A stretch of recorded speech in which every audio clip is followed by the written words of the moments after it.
I dati dell'emergenza coronavirus sono in picchiata in Veneto da quasi un mese dopo il picco natalizio e la nostra regione vede finalmente da vicino la revoca delle restrizioni.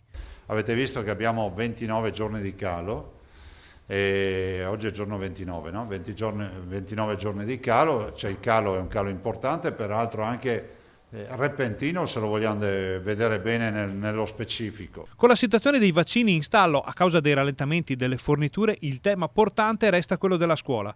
Lunedì le superiori tornano in classe con la didattica in presenza al 50%. Lunedì si parte come previsto dai tavoli di prefettizi con queste 3 settimane al 50%. Vi confermo che c'è, come vi ho detto ieri, un'indagine epidemiologica che vogliamo portare avanti con il professor Baldo dell'Università di Padova, che è un'indagine ovviamente che vuole valutare il grado di circolazione, il livello di circolazione del virus. Dall'altro ovviamente faremo anche, come già previsto, con una modifica del piano di sanità pubblica, e un adeguamento del piano di sanità pubblica rispetto al tema tamponi nelle scuole.